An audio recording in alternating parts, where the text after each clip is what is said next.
Sorry, it didn't allow me to unplug it. So I'm going to try to zoom in on the puppy. He's kind of got reddish feet. He's going to be a black and red sable. And there's his beautiful mom. She's a big girl. Such a good mom and dog. Yeah. I can't say anything bad about one of our dogs. I could, but, you know, there's nothing that's perfect. But by all means, they're special, devoted, loving, caring, bond so immense there with each and every one of these dogs. They would die for us. I know they would. And they're an incredible creature, incredible breed of dog. And our vet and I were talking about these dogs today. And he said, you know, Amy, he said, was it today? Yes. Today, Friday? I'm trying to think of the appointment today. Oh my goodness. No, I did not. I flew a puppy out. But yesterday, Dr. Mills was saying how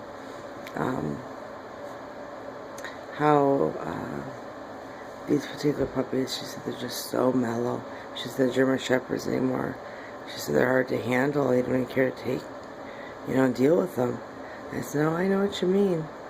But at any rate, this is just the conservation of a lot of the old Shepherd lines, both German import and some American lines. But we still strongly, very strongly believe in breeding king to king. There are enough King Shepherds out there that if people took the time, looked, researched, and would be willing to pay to have a stud dog collected, the semen properly processed, a tank charge sent to retrieve it and send it to a sperm bank, or like my fertility specialist has her own sperm tank. There is no reason we should be breeding German Shepherds to King Shepherds. And when people do, they should divulge that information to their families. There is no such thing as a smooth coat King Shepherd. They're either long or smooth. If they're they're either long or plush.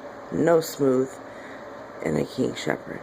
If they're smooth coated, that means they're a straight up 100% German Shepherd, or one of the parents was a German Shepherd. So you cannot get a smooth coat from a long coat and two long coat parents. However, you can get a long coat puppy from two smooth coats, as well as you can get a white puppy from two colored parents. As back in the day in Germany, when two long coats or when two smooth coats would produce a long coat, they would destroy that puppy. They also said when two traditionally colored shepherds would produce a white, they would destroy that puppy. That it would, be ill or this or that. It's just a color. And it's just the genetic makeups to have that color come through. Simple as that. And everyone has a preference. I do enjoy seeing the solids. Very few out there, white or black. But, when it all comes down to it, it really is, in the end, about your family getting a happy, healthy, well-adapted dog. And from that building stone, you can build a mountain. And I really believe in these dogs. And for several years, I really haven't wanted to continue to breed. It's an awful lot of work. This puppy here, I have his great-grandmother with us still. His great-grandmother. And, they've been here with me their whole life. And,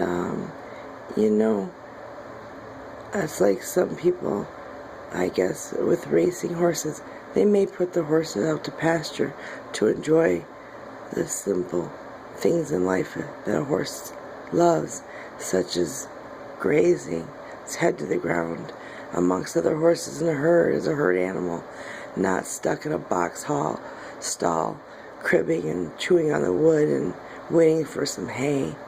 No. And the same with dogs. They just want to be part of the pack and the family. And as these dogs get older, as with racehorses, once their racing career is over, they start racing them at a year old. Their knees aren't together yet, and they get what's called, oh gosh, I'm sorry, I can't think of it now, but something hung over the knee. And it's because they've just raced them too young. They destroyed their legs. And many of those racehorses load right up and go to auction for meat. And,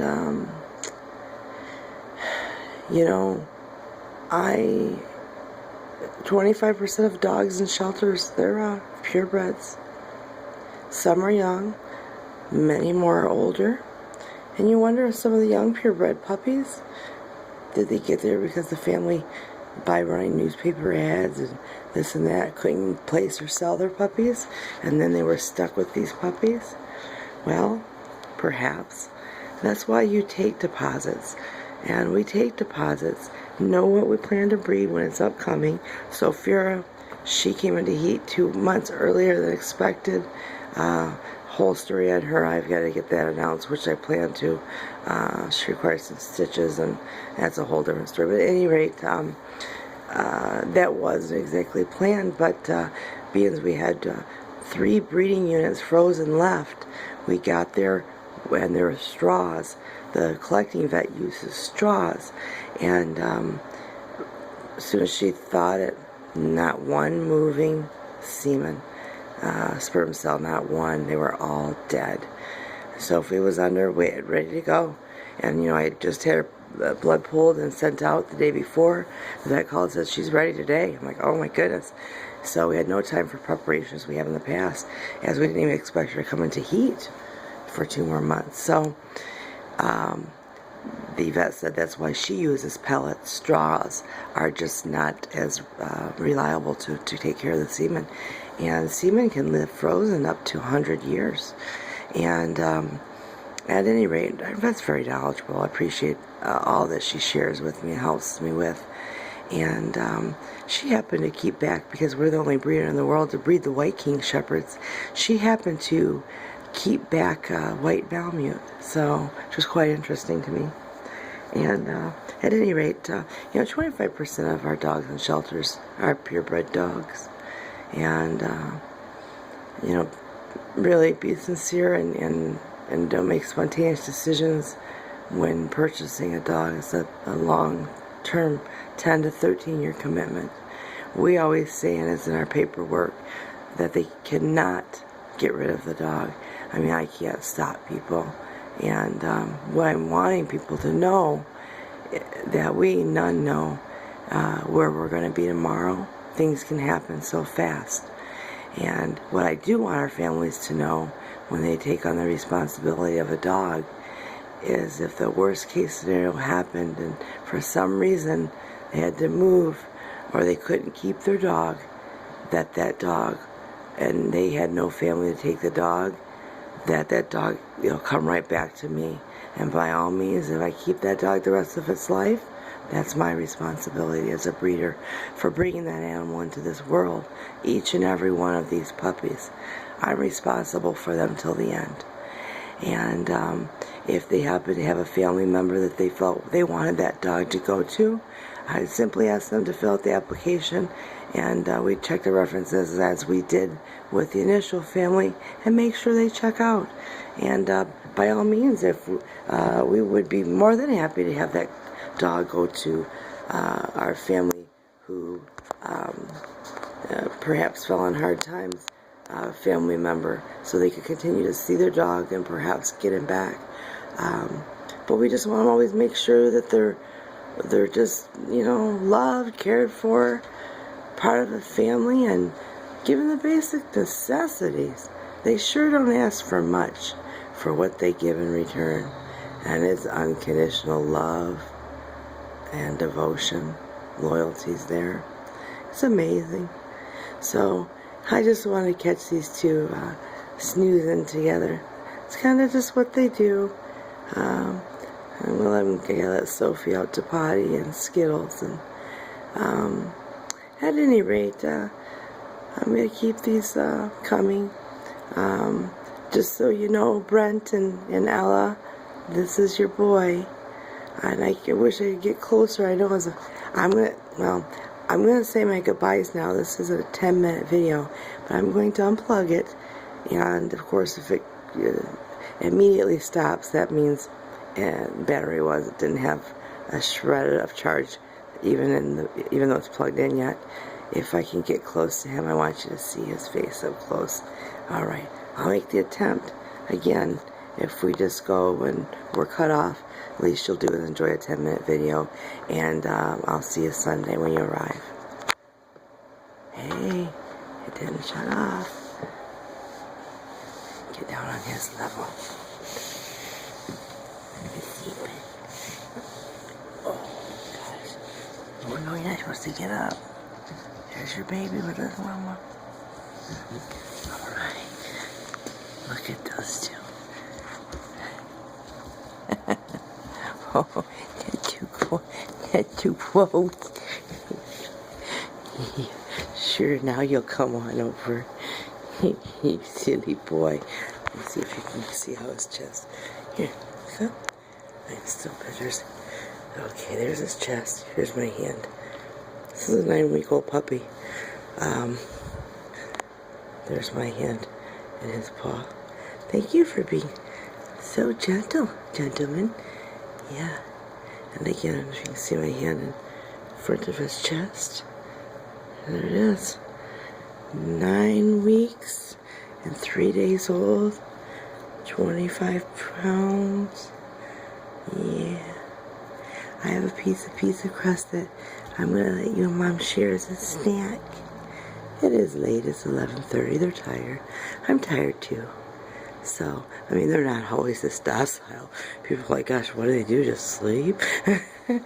No, it's 11:30 and we've all had a long day, you know, so lots going on. And this little guy, this is the first night without any of his siblings. They're just all gone because the other two left today, this morning when we left at 5. So, at any rate, and the other two left yesterday. So they're missing their family. But I do know when Roger and Ella get their little boy, they have 2 other dogs. So he'll have company and companionship, and very quickly he'll be okay.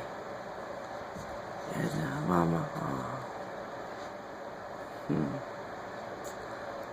that's love. That's love, simplicity, beautiful beauty,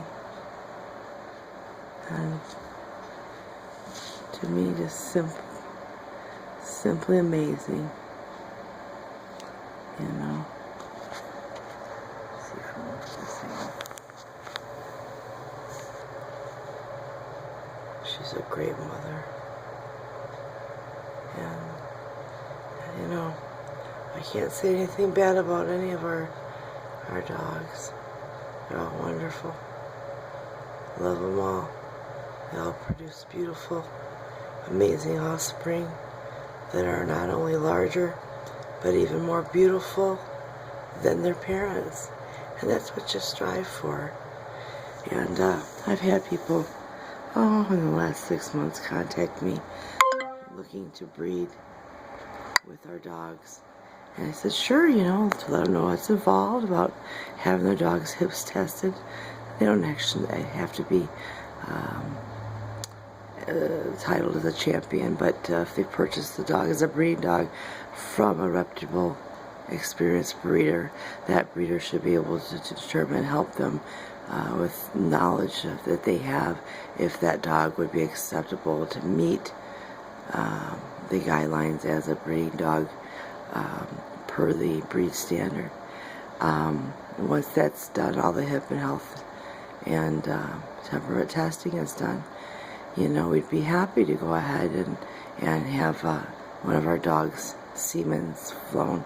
And once I started just talking about some of these things, that's just so expensive. That's so expensive. And if you think you're going to make money breeding dogs, that's crazy. It costs me over $4,000 to have Sophie bred. That didn't include the stud fee I was going to pay. You know what? And if you're not willing to do what it takes to produce the best that you can, then you're doing it for the wrong reasons. And you'll get exactly that. And several breeders have been breeding to a German Shepherd. And although he may be big and beautiful, I don't think he hits 100 pounds. All that aside, the fact of the matter is, they should be breeding king to king, as there are enough out there that there's no reason they shouldn't be breeding king to king. And what I'll say here at Amy's Acres, if what you're looking for is a true king shepherd, and not what they're saying now, a king to a German shepherd is called a foundation litter. That's not a foundation litter. Our foundation litter took place in 1996. What that is it's called an outcross litter, OTX. It's basically a German shepherd bred to a king shepherd. And then you would have another